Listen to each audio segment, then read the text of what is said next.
翻嚟新聞時間，嶺南大學畢業禮多個畢業生撐起黃雨傘，支持佔領行動。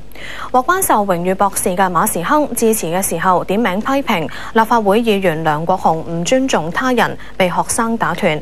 蕭樂文報導。典禮一開始，國歌奏起，象徵佔領行動嘅黃色遮一把一把打開。今年獲頒榮譽博士嘅係前高官馬時亨，佢致辭嘅時候批評近年立法會入面掟蕉掟杯、禮崩樂壞。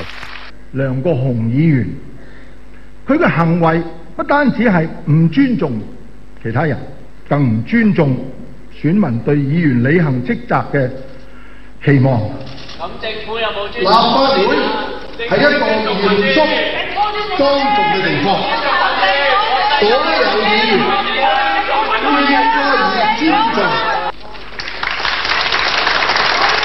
請你尊重我講嘢嘅權利得唔得呢？各位同學，我唔同意你嘅觀點，即係正如同學唔同意我嘅觀點可能，但係我誓死捍衛你說話嘅權利。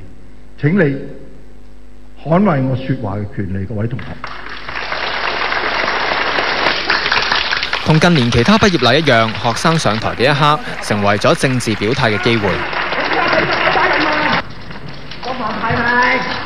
有學生質問馬時亨。I do.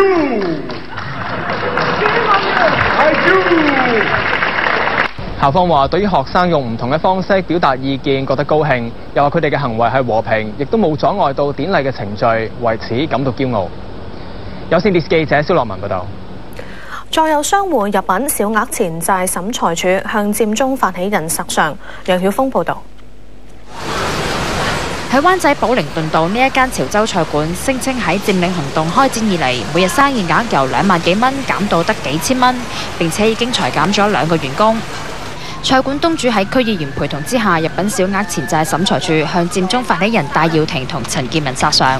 咁下晝午市咧仲可以正常啲，因為午市附近啲人食飯啊嘛，咁我夜晚靠周圍嗰啲地區嗰啲客人過嚟幫襯噶嘛，咁依家過唔到嚟咪直頭有時得一台，成晚得一台客。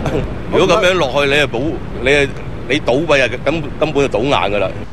另外，亦都有個超市負責人入稟小額錢債審裁處向佔中發起人索償，審裁處將2宗個案排期到12月10號提訊。協助商戶嘅區議員話唔排除再有中小企入稟小額錢債審裁處向佔中發起人追討賠償。有線電視記者楊曉鳳報道。日本內閣地震，一日內有